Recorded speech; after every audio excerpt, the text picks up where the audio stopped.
Hey everyone, welcome back to the Disruptors Corner. I'm your host, Latondra Heaven. Last episode, we talked about how carnality creates unnecessary conflict in our relationships. You know, when our flesh responds to people and situations in ways that are rooted in pride, insecurity, and selfishness. But today, I want to address the flip side of relational breakdown that's just as destructive, but way more subtle. So let's switch gears a little bit. We've talked about relational conflict, and I think we get it. But what about relational disconnect? I've had several conversations with several leaders, Christian leaders, who don't have strong, safe, deep, spirit-led relationships. They've got colleagues, sure, coworkers, connections, mentees. Yeah, absolutely. But real kingdom covenant, the kind where they can actually be themselves and enjoy doing so with no expectations being placed upon them. In the context of godly friendship, that has been a rare find. And in all vulnerability, this has been a struggle for me as well over the past several years, and it's something I continue to navigate day by day. But let me ask you this. How much do you really know about the people you lead or work with? Who do you trust enough to be completely honest with? And when is the last time you actually had fun with someone who didn't drain you? You see, it's easy for us to get so laser focused on the mission that we forget this mission involves people, like actual human beings with actual feelings and needs and stuff. And here's what happens when we lose sight of that. We start looking at people primarily through the lens of what they can produce. And we sabotage what God is wanting to do for a greater purpose because we don't slow down long enough to see their value beyond what they do for us. And I guarantee you, there are people in your world right now who are lonely, isolated, and quietly burning out, and nobody even sees them outside of their gifting. Nobody asks how they're doing as a person. Imagine there being someone on your team who shows up every day, does excellent work, never complains, but they go home every night feeling like they're nothing more than a function and not a person. They're wondering if anyone would even notice if they weren't there tomorrow, not because of what they do, but because of who they are. Let me paint a quick picture using an episode from the show 911. So, spoiler alert. The episode is actually called Invisible. There's this guy named Archie who ends up needing to be rescued multiple times in one day. It starts with the kind of day that makes you question your whole existence. First, he gets laid off from his job. Quietly, unceremoniously. No scene, no drama, just gone. Nobody fights for him. Nobody checks on him or really even acknowledges his absence. It's like he never even mattered in the first place. Then he gets trapped in a Murphy bed.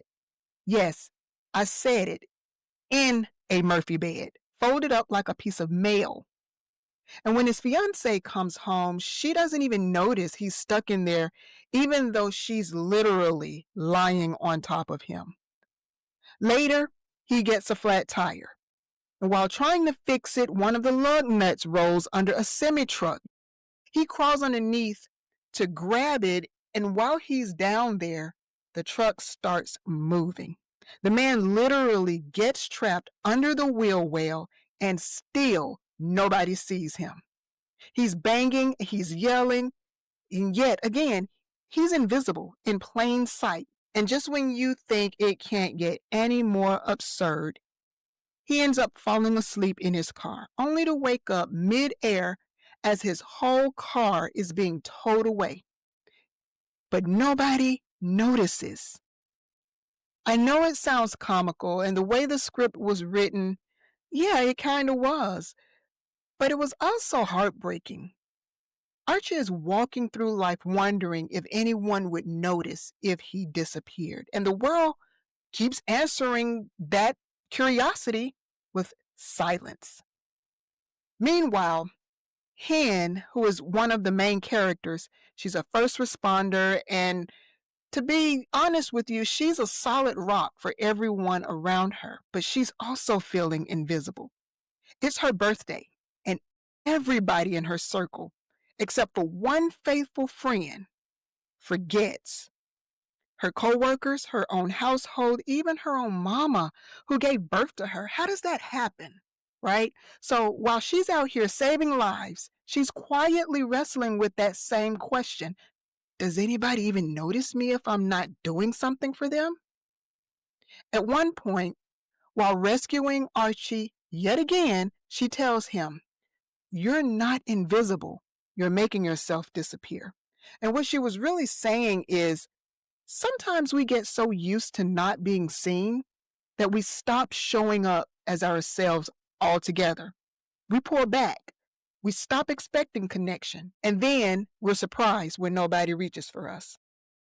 The climax comes when Archie takes a city bus hostage just to finally be noticed. But guess who's the one to talk him down? Yes, you're right. Hen, not with force, but simply with her presence, with empathy. She tells him, "I see you." That simple acknowledgement was what he needed to come to his senses. Y'all, that's what people are craving, to be seen beyond their performance. And if we're not careful, we'll have Archies all around us, faithful, reliable, slowly unraveling, and we don't even notice until something explodes. And worse, we might be living like Archie ourselves, showing up in function, but checked out in identity. There could be someone in your circle who's been carrying a personal struggle for months, but because they're quote unquote reliable and low maintenance, nobody thinks to check on them. They've learned to perform, being okay. They do it so well that their pain has become invisible. And here's the kicker. Some of these people may have been wanting to connect with you, but they picked up on the vibe that you're too busy, too focused, or too whatever. So they've stopped trying. They don't even try. And eventually it breeds resentment. It makes people feel disposable. And you know what? As a leader, you're not exempt from this same feeling of isolation and invisibility. You carry the weight. You make hard decisions, you lead the charge, but when the laptop closes and the meetings end, there's a loneliness that hits harder than any workload ever could. Relational neglect isn't just about how you treat others. Listen, it's about what you've allowed yourself to accept as your norm. And your ability to lead with kingdom impact is directly connected to your ability to steward relationships well. Your authority doesn't shrink when you let people in. Understand that. It actually gets deeper. And your leadership becomes safer, not just for the people you lead, but for you too. Okay, that's what I've got for you today. I will say, though, if you are one of those leaders who experience this feeling of isolation and invisibility, the Disruptors Council is a good solution for you. At least check it out. We make it a point to see our members. I'll drop the link for you. But until next time, let me leave you with a challenge.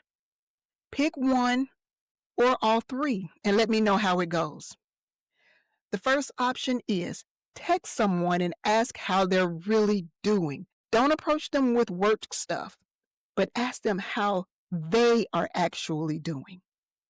The second option is to find some common ground with someone on your team outside of work. What do they like to do that you also enjoy?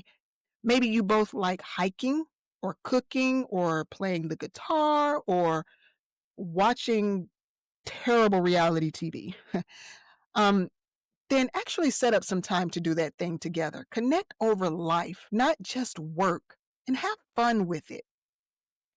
The third option is this: be honest with one trusted person about how you're actually holding up.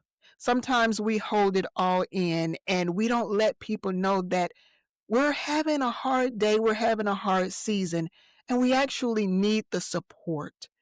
Let someone in and let them know how they can support you. All right, so here's the truth. Kingdom leadership isn't just about getting results. That's what it boils down to. It's about creating environments where people flourish as whole human beings, not just functions, not just in terms of productivity. And when you choose to see people beyond their performance, when you make space for real connection, you're not just building better teams, but you're actually partnering with God in His heart for relationship. And that's where true transformation happens, both for you and for everyone in your sphere of influence. So remember what I said earlier. The enemy's goal is to break alignment and steal God's glory through relational breakdown. But when you intentionally invest in authentic connection, when you refuse to let people become invisible on your watch, you're strategically disrupting his plans and you're creating kingdom culture that directly contradicts the isolation and disconnection that the enemy's trying to breed. Every time you see someone, every time you choose relationship over mere productivity, you're advancing God's kingdom and putting the enemy to shame. So take the challenge seriously. Your leadership legacy isn't just measured in what you've accomplished. It's measured in how people felt seen, known, and valued under your influence. And that, my friend, starts with one authentic conversation at a time.